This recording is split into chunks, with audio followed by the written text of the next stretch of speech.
तो देखिए उमाशंकर जी, मेरे एक मित्र हैं जी। जिनका नाम धर्मेंद्र कुमार श्रीवास्तव है। ये रांची में रहते हैं। वर्तमान में अपना व्यवसाय कर रहे हैं और ये मेटावर्स पे काम कर रहे हैं। अच्छा। लेकिन कुछ वर्ष पहले ये सेबी की एडवाइजरी कमेटी के सदस्य रह चुके हैं, जो कि एक ऑनरेरी पद होता है।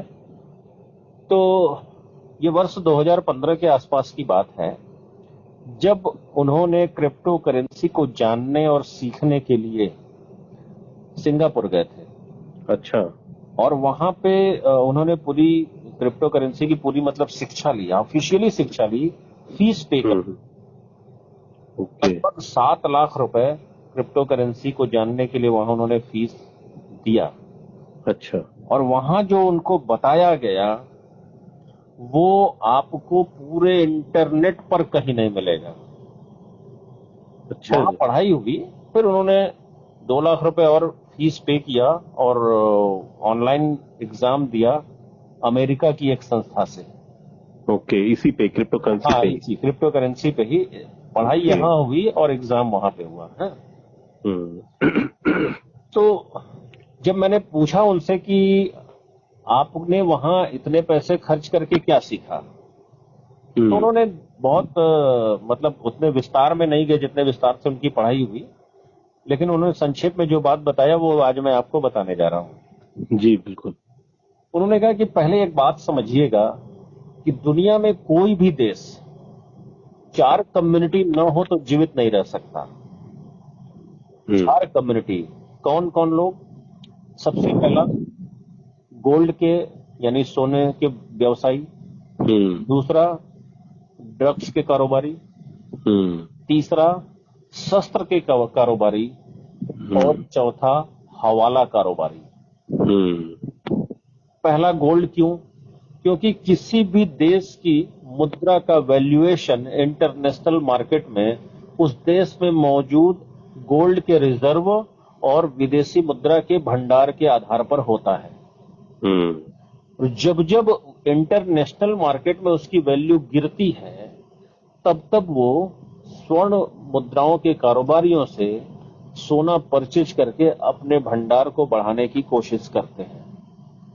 वैसे एक बात बता दूं, भारत ही एकमात्र ऐसा देश है जहां जितनी मात्रा में गृहिणियों के पास सोना है, अगर वो सोना सरकार के पास पहुंच जाए तो आपका रुपया पूरे वर्ल्ड में नंबर 1 का होगा। बिल्कुल सही कह रहे हैं और केवल मंदिरों में जितना सोना है, सच में वो सरकार के पास पहुंच जाए तो आपका रुपया पूरी दुनिया में नंबर 1 पर होगा। डॉलर का दूर दूर तक कहीं अता पता नहीं होगा। लेकिन खैर, ये तो अपने देश में स्वर्ण भंडार की बात होगी जो अलग अलग जगह बिखरे स्वरूप में है। लेकिन सरकार के पास जो है वो गोल्ड रिजर्व बढ़ा करके अपनी मुद्रा को, वैल्यू को बहुत ही रसातल धरातल में जाने से रोकने का प्रयास करती है। हर देश के साथ ये होता है। इसलिए स्वर्ण व्यवसायी उस देश के लिए बहुत जरूरी होते हैं। दूसरा मैंने कहा ड्रग्स कारोबारी। ये क्यों? जो ड्रग्स कारोबारी हैं, अगर ये ना हो तो हमें औषधियां या दवाएं ना मिले। क्या दवाओं के बिना कोई देश जीवित रह सकता है? नहीं, बिल्कुल नहीं। तो ये दूसरा कारोबारी भी बहुत जरूरी है। तीसरा है शस्त्र कारोबारी।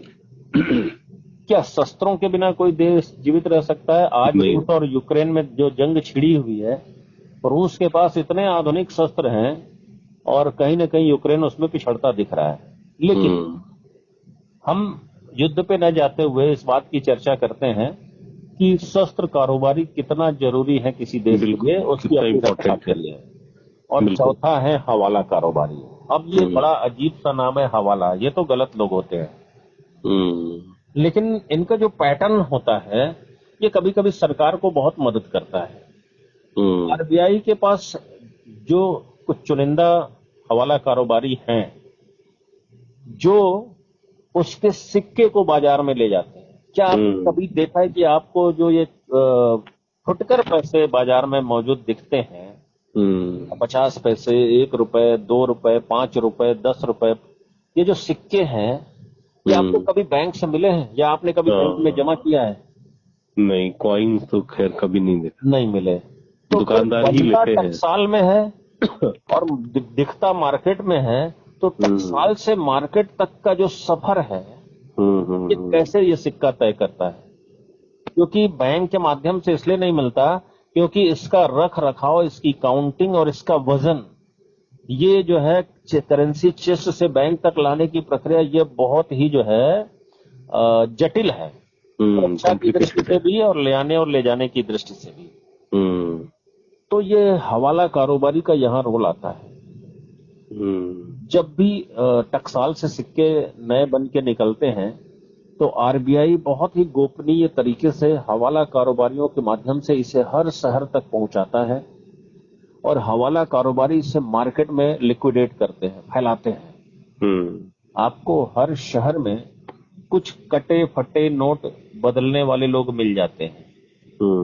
कभी भी आप इनसे बड़ी मात्रा में फुटकर पैसे मांगेंगे, जो आजकल चिल्लर का जो प्रॉब्लम होता है वो इनके यहाँ से मिल जाते हैं।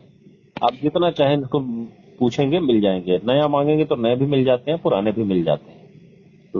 तो ये भी एक कैरियर है सिक्के को मार्केट में लिक्विडेट करने में। और जब भी आरबीआई के टकसाल से कोई कंसाइनमेंट ऐसा हर शहर में पहुंचता है तो उस शहर की सर्वोच्च अथॉरिटी को ही सिर्फ ये बात पता होती है, तो वो उनको पूरी सिक्योरिटी मुहैया कराते हैं। अब हवाला कारोबारी क्यों, इससे देश का क्या ताल्लुक? क्योंकि हर देश में एक निचला तबका होता है जो अगर छुट्टा पैसे न हो तो वो सरवाइव नहीं कर पाएगा। जैसे मोची हुआ, पान वाला हुआ, रिक्शा वाला हुआ, ये जिनके पास बैंक अकाउंट तक नहीं होते हैं। अगर खुदरा पैसे इनको न दिए जाए, न मिले, तो इनका जीना दुश्वार हो जाएगा, मुहाल हो जाएगा, बड़ी परेशानी में आ जाएंगे। तो इसलिए हवाला कारोबारी भी जरूरी है। ये जितने भी लोग हैं ये सब के सब सरकार के आदमी नहीं है, सब प्राइवेट है। और जो कि सरकार के अंडर में काम करते हैं, जो सरकार के आड़े वक्त पे काम तो आते हैं लेकिन सरकार इनके किसी काम नहीं आती। जैसे आप मान लीजिए कि सोना का व्यवसायी है या फिर दवा का कारोबारी है, अगर वो किसी दूसरे देश से दवा का कोई कारोबार करता है तो उसे अपना पेमेंट जो भेजना पड़ता है उस देश में, मान लीजिए वो इंडिया का है और वो अमेरिका में भेज रहा है, तो उसको एक्सचेंजर के माध्यम से ये पैसे भेजने पड़ते हैं क्योंकि वहां डॉलर चलता है। और एक्सचेंज में सबसे बड़ी समस्या है कि 2% से लेके 25% तक अलग अलग स्लैब पे ये कन्वर्जन चार्ज ले लेते हैं, एक्सचेंज करने का चार्ज लेते हैं, रुपए को डॉलर में बदलने का चार्ज ले लेते हैं। अगर दवा का कारोबारी यहाँ फैक्ट्री लगा के रखा है तो मशीनें मान लीजिए अमेरिका से आ रही हैं या इराक से आ रही हैं या कहीं दूसरे कंट्री से आ रही हैं, तो वो देश की मुद्रा में पेमेंट उसको करना है, रुपया वहां नहीं चलता। तो सरकार इनसे काफी चार्ज कर लेती है केवल मनी कन्वर्जन का। इससे ये बड़े परेशान रहते हैं। ये चारों जो वर्ग है बहुत परेशान रहता है। तो जैसे हमारे यहाँ इंडियन मेडिकल एसोसिएशन है, डॉक्टरों का संगठन, एनजीओ है। जैसे स्पोर्ट्स एसोसिएशन होते हैं बहुत सारे खिलाड़ियों के अलग अलग, हर तरह का एक नेशनल संगठन जैसे होता है वैसे ही इंटरनेशनल संगठन भी होता है। तो ये जो चारों कम्युनिटी है, यानी स्वर्ण व्यवसायी और शस्त्र व्यवसायी, ड्रग्स के कारोबारी और हवाला, इनका एक इंटरनेशनल भी जो है संगठन है। तो सन 2002 में इनकी एक मीटिंग होती है और इस मीटिंग में जो सबसे हॉट मतलब टॉपिक होता है बात का, वो यही होता है कि कैसे इस चार्ज से बचा जाए। हम इतना मेहनत करते हैं लेकिन हमारा मुनाफा अगर किसी व्यवसाय में 10% का है तो 25% गवर्नमेंट ले लेती है। अब हम अपने व्यापार को आगे बढ़ाएं तो कैसे बढ़ाएं? तो ये चारों लोग एक धरातल पर आते हैं, एक बैठक करते हैं, बहुत हायर लेवल के लोग जो इंटरनेशनल पदाधिकारी होते हैं अपने अपने संगठन के, ये बैठक करते हैं और वहां ये एक डिसीजन होता है। और वो डिसीजन ये होता है कि एक ऐसी मुद्रा हम लोग अपनी चलाई जाए जो हम लोग अपने कारोबार को बढ़ाने में, एक दूसरे के पेमेंट को आसान बनाने में हमें मदद मिले और हमें सरकार के इस जो कटौती होती है सरकार के द्वारा की जाती है, इससे हमें मुक्ति मिले। तो उन लोगों ने कहा कि इंटरनेट का युग है और इंटरनेट ही इसे चला सकता है, आसान बना सकता है, जो हवा के माध्यम से जाए। तो इन लोगों ने इजराइल के 2 सॉफ्टवेयर इंजीनियरों को ये जिम्मा दिया।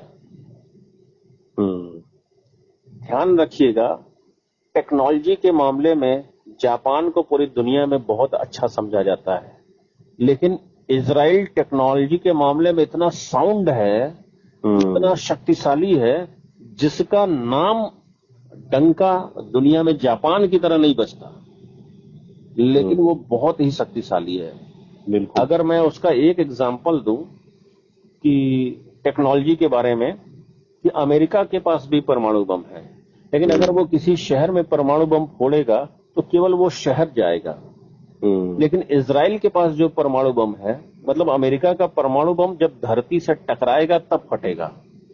इजराइल के पास जो परमाणु बम है वो हवा में धरती से 1 किलोमीटर ऊपर ब्लास्ट करेगा और पूरे के पूरे आसपास के कई शहरों को अपने चपेट में लेके उसकी रेडिएशन आग जो भी फटेगी वो बारिश की तरह नीचे गिरेगा।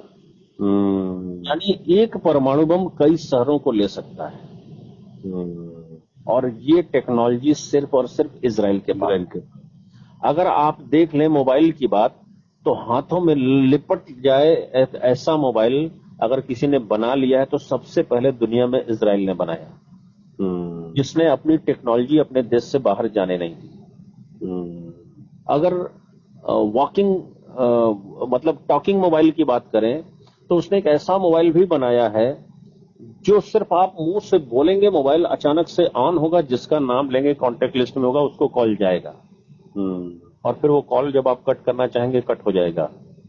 तो अगर कोई अकेला आदमी घर में है और उसको किसी काम में बिजी है, मान लीजिए कि वो किचन में खाना बना रहा है, उसका मोबाइल कहीं दूर रखा है, मोबाइल उसको टच नहीं करेगा, कमांड देगा, वॉइस कमांड से उसका मोबाइल ऑपरेट होगा, वो भी वो बना चुका है। दोनों तरफ से ट्रांसपेरेंट दिखने वाला मोबाइल भी सबसे पहले इजराइल ने बनाया। टेक्नोलॉजी के मामले में इजराइल इतना साउंड है, लेकिन जापान ने यूजर फ्रेंडली टेक्नोलॉजी पे ज्यादा काम किया, जो उपभोक्ताओं को ज्यादा तेजी से पसंद आता है। क्योंकि हिरोशिमा नागासाकी को झेलने के बाद वहां आज भी विकलांग पैदा होते हैं, तो रिमोट की टीवी अगर आई तो जापान की टेक्नोलॉजी से, क्योंकि वो चलने फिरने में दिक्कत होती थी तो उन्होंने रिमोट का इजाद किया। इस तरीके से जापान बहुत सारी ऐसी टेक्नोलॉजी पे काम किया जो हमारे घरेलू काम काज उपयोग गैजेट्स वगैरह में बड़ा काम आते हैं। इसकी वजह से जापान ज्यादा पॉपुलर हुआ और इजराइल ने शस्त्र अस्त्र और बहुत सारे ऐसी चीजों पे काम किया जो पब्लिक के लिए बहुत डिमांडेबल नहीं था। कुछ मोबाइल की बातें छोड़ दें तो जो पब्लिक के लिए बहुत डिमांडेबल नहीं था, लेकिन दुनिया के लिए बहुत जरूरी था। तो वहां के जो सॉफ्टवेयर इंजीनियर हैं वो जापान से भी तगड़े हैं। तो उन्हें ये जिम्मेदारी दी गई क्रिप्टो करेंसी बनाने की। ओके। और उनके 2 सॉफ्टवेयर इंजीनियरों ने 6 साल तक इस पे लगातार मेहनत किया और 6 साल बाद उन्होंने क्रिप्टो करेंसी बना ली।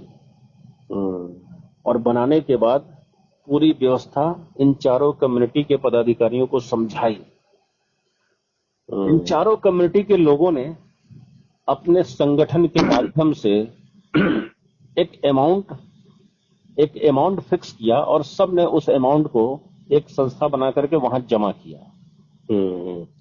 मान लेते हैं वो अमाउंट 1000 करोड़ है, तो चारों संगठनों ने 1000 करोड़ दिया तो 4000 करोड़ हो जाते हैं। अब क्रिप्टो करेंसी का आदान प्रदान ये आपस में अपने व्यवसाय को बढ़ाने के लिए करते हैं, जो जिस देश में होता है उस देश की संस्था के उस संगठन के व्यक्ति के द्वारा वहां पे उसको लिक्विडेट कर दिया जाता है उस देश की मुद्रा में। इसके लिए उन्होंने एक फंड बनाया, मतलब एक रिवॉल्विंग फंड जैसे होता है ना, वैसे एक फंड बनाया जिसमें सब अपना योगदान करते थे। लेकिन इनको क्रिप्टो करेंसी मिल चुकी थी, दुनिया की अत्याधुनिक चीज मिल चुकी थी, लेकिन ये फेल कर गया क्योंकि दुनिया सिर्फ इन्हीं 4 चीजों से नहीं चलती है। इनकी कम्युनिटी में कोई दूसरे व्यवसाय के लोग शामिल नहीं हुए। जैसे खाने पीने का भी कारोबार होता है, वो उनके व्यवसायी शामिल नहीं हुए। जैसे मैं कहूं कि रिटेल व्यवसायी कपड़े वपड़े का काम करते हैं, जो रेडीमेड गारमेंट्स के व्यवसायी, ऐसे लोग शामिल नहीं हुए। बहुत सारे जरूरी बिल्डिंग मटेरियल्स के काम हैं जो बहुत जरूरी है, इंफ्रास्ट्रक्चर से जुड़े, रिफाइनरी से जुड़े, ऑयल से जुड़े, बहुत सारे लोग इनमें शामिल नहीं हुए। नतीजा ये टेक्नोलॉजी, मतलब ये लोग जो व्यापार करते थे इसमें फेल साबित हो गए। लेकिन टेक्नोलॉजी का इजाद हो चुका था। ओके। अब यहां पे एक सीन हम दूसरी जगह से लेते हैं। अमेरिका एक ऐसा देश है जो वर्ल्ड पे राज करना चाहता है। सेकेंड वर्ल्ड वॉर के बाद उसने बहुत सारे, मतलब आप कह सकते हैं कि अविकसित और विकासशील देशों को डॉलर के रूप में मदद किया। आज अमेरिका का डॉलर आज भी पूरी दुनिया में अंतरराष्ट्रीय व्यवसाय के मामले में ज्यादा एक्सेप्टेबल है, स्वीकार्य है। यूरो उससे ज्यादा वैल्यूएबल होते हुए भी ट्रेड के मामले में, व्यापार के मामले में अपनी जगह बनाने के लिए लड़ाई लड़ रहा है। और उससे कम वैल्यू होने के बावजूद भी पाउंड और यूरो लड़ाई लड़ रहे हैं, और डॉलर, अमेरिकन डॉलर जो है पूरी दुनिया में राज करता है। तो बहुत सारे छोटे छोटे देश अमेरिका पे आश्रित हो गए थे। लेकिन सेकेंड वर्ल्ड वॉर के बाद बहुत सारे देशों को एक बात समझ में आ चुकी थी कि हम आर्थिक रूप से गुलाम हो चले हैं अमेरिका के, और इससे बाहर निकलने का एक ही है, और वो है कि हम सेल्फ डिपेंड हो, सेल्फ डिपेंड। तो उन्होंने शिक्षा पे काम शुरू किया, और धीरे धीरे धीरे धीरे कई दशकों के बाद ये देश धीरे धीरे धीरे सेल्फ डिपेंड होने लगे। इसमें आप दुबई का नाम ले सकते हैं, सिंगापुर का नाम ले सकते हैं।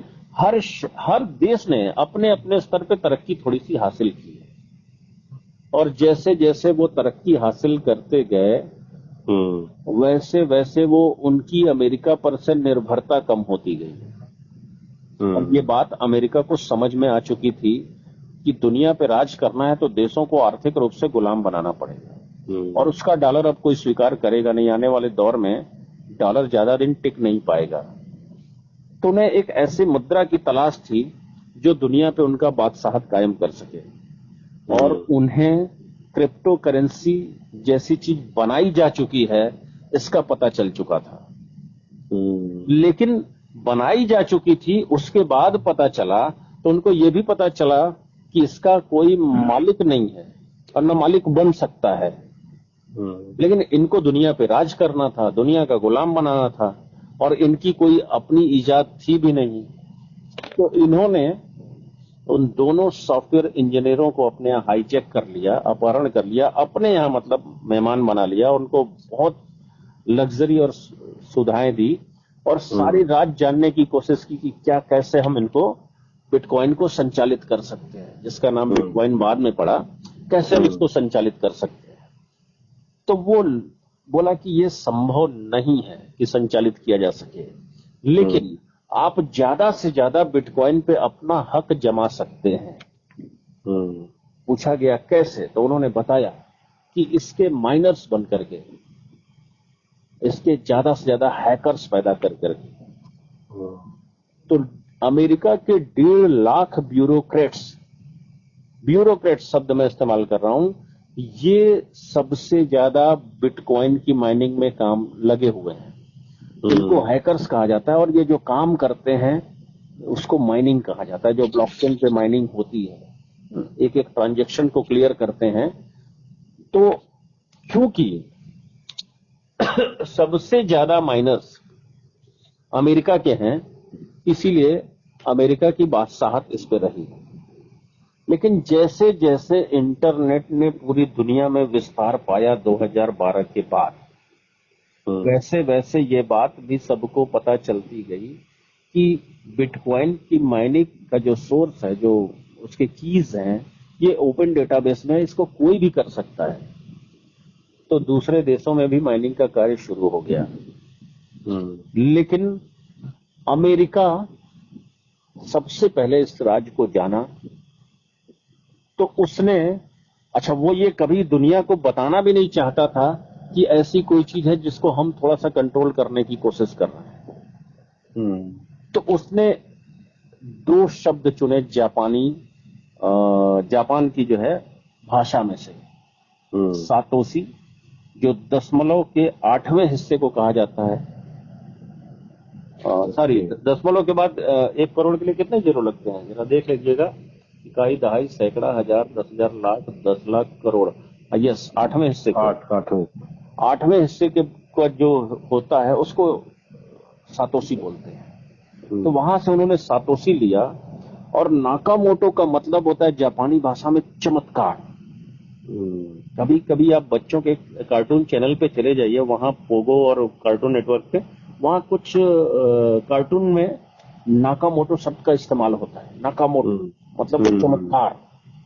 चूंकि बिट मतलब छोटा और कॉइन मतलब सिक्का, इस छोटे से कॉइन में वो चमत्कार भरा हुआ था, तो इन्होंने सातोशी नाकामोटो नाम दिया ताकि दुनिया को ये पता चले कि ये जापान ने इजाद किया है। कोई एक नाम तो देना था। अगर जापान ने इजाद किया है तो जापान ने खुद इसको मान्यता क्यों नहीं दी? इसको अप्रैल 2015 के बाद मान्यता जापान ने दी क्रिप्टो करेंसी को। लेकिन इजाद तो पहले ही हो चुका था। तो ये 30 अक्टूबर 2008 को गिटहब से ऑडिटिंग करा के इसका व्हाइट पेपर ऑफिशियली तैयार किया गया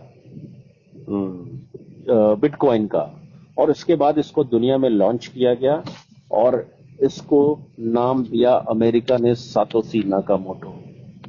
चूंकि अमेरिका कभी नहीं चाहता कि उसका नाम इसके पीछे आए, इसलिए इंटरनेट पे कोई भी ऐसा डाटा कभी भी आता है तो उसको डिलीट करवा देता है। हालांकि अब उसका कोई मतलब नहीं है, क्योंकि इतने माइनर्स अदर कंट्री में भी पैदा हो चुके हैं कि ये चीजें अमेरिका के लिए कोई मायने नहीं रखती। मतलब बिटकॉइन पे उसका अब कोई दबदबा नहीं रह गया है। लेकिन आप कह सकते हैं कि बिटकॉइन का अस्तित्व मार्केट में इस तरीके से आया और इस तरीके से सातोशी नाकामोटो का नाम दुनिया के सामने आया। ये बात, ये इसमें मेरा कोई ज्ञान नहीं है। जो उन्होंने सिंगापुर में पढ़ाई की, जो उन्हें पढ़ाया गया, ये वो बात। इस तरीके से सातोशी नाकामोटो आए और अमेरिका ने खुद उन्हें इंटरनेट की दुनिया में हर जगह सातोशी नाकामोटो के नाम से दर्ज कराया है, जो हम आज तक पढ़ते हैं। चाहे आप विकिपीडिया उठा लीजिए बिटकॉइन का, और चाहे कहीं भी देख लीजिए उठा के, लेकिन कोई दूसरा डेटा नहीं आता है। लेकिन जो लोग भी सिंगापुर से ऑफिशियल क्रिप्टो करेंसी की पढ़ाई करते हैं, उन्हें ये बात पता है। ये मेरी एक छोटी से उनसे बातचीत हुई तो मुझे ये बात पता चला। अब इसमें कितनी सच्चाई है, या तो सिंगापुर वाले बताएंगे या तो हमारे वो मित्र साहब बताएंगे तो पढ़ के आए हैं। लेकिन कोई क्यों झूठ बोलेगा और कोई ऐसी कल्पना क्यों करेगा? डेफिनेटली उनको पढ़ाया गया होगा, ऐसा मेरा विश्वास है। तो मैं ये बात आपको आज बता पा रहा हूं। तो सातोशी नाकामोटो के पीछे का टोटल रहस्य ही यही है। लेकिन टेक्नोलॉजी ने अमेरिका के सपनों को आगे बढ़ने नहीं दिया, क्योंकि बिटकॉइन एक ऐसी टेक्नोलॉजी से चलता है जिसपे कभी कोई उसका मालिक नहीं बन सकता। लेकिन उसको ज्यादा से ज्यादा माइनर्स पैदा करके उन्होंने अपने हक में बिटकॉइन को संचालित करने की कोशिश अवश्य की। इसीलिए आप कभी ध्यान देंगे 2012 से पहले तक जो बिटकॉइन का पूरा सेंटर रहा है वो अमेरिका ही रहा है। हमेशा ध्यान दीजिएगा 2015 से पहले जब भी बिटकॉइन में उतार और चढ़ाव होता था तो वो अमेरिका में खरीद और फरोख्त जो होता था यूरोपियन कंट्री में जो होता था उसके आधार पे।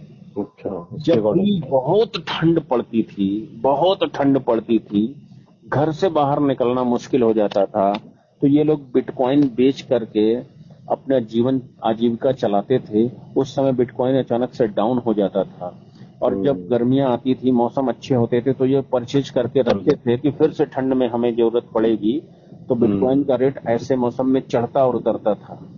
लेकिन 2012 के बाद से जब बिटकॉइन की कम्युनिटी इंडिया में या एशिया के रीजन में इसके जो है कम्युनिटी बढ़ने लगी और यहाँ से खरीद फरोख्त होने लगी, तो ये जो फिलॉसफी जो बहुत ठंड पड़ने पे उसका रेट गिर जाता था, ये फिलॉसफी बदल गई।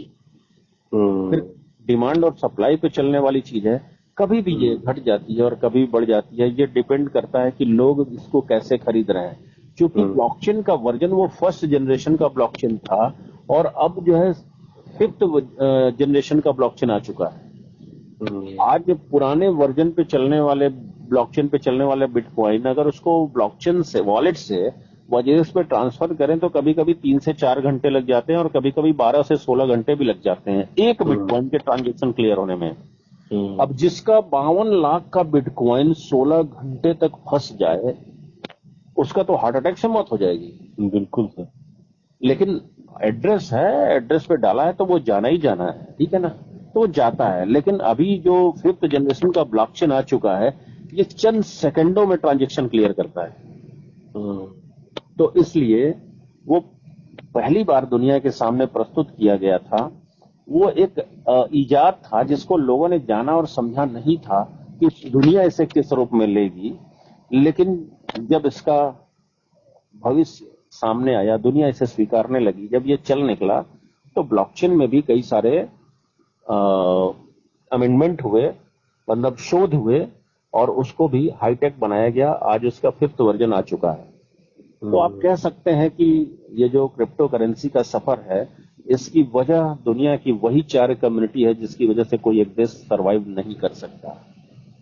जो वहां पढ़ाया जाता है, ये बात मैं बता रहा हूं। तो इस तरीके से सातोशी नाकामोटो का जन्म हुआ। क्या आज के पहले आप जानते थे कुछ ऐसा? नहीं सर। तो आज आप जान लीजिए। है ना, अद्भुत जानकारी। मैंने भी सुना था तो मुझे भी बहुत आश्चर्य हुआ था, लेकिन इस सच पे यकीन कैसे ना करूं, क्योंकि कौन है, कहां रहते हैं, ये संभव नहीं है। भगवान राम का अस्तित्व हम इतिहास में से खोज लाते हैं, ईसा मसीह का खोज लाते हैं, सही बात है, मोहम्मद साहब का खोज लाते हैं, सातोशी नाकामोटो का नहीं मिलेगा। इम्पॉसिबल, हो ही नहीं सकता। तो इसलिए मुझे इस बात पे यकीन हुआ। और वो क्यों कोरी कल्पना गढ़ेंगे? उन्होंने 7 लाख रुपए खर्च किए भाई, पर केवल ज्ञान सीखने के लिए 2 लाख रुपए पैसे खर्च किए। उन्होंने इसका एग्जाम देने के लिए 9 लाख खर्च करके जो क्रिप्टो करेंसी को सीखेगा वो झूठ क्यों बोलेगा? तो फिलहाल यही बात सामने आती है जो मेरे तक पहुंची। तो ये है क्रिप्टो करेंसी का रहस्य, सातोशी नाकामोटो का रहस्य। तो चलिए, अच्छी बात आज हम लोगों की चर्चा में एक आ गई सामने, है ना? बिल्कुल सर।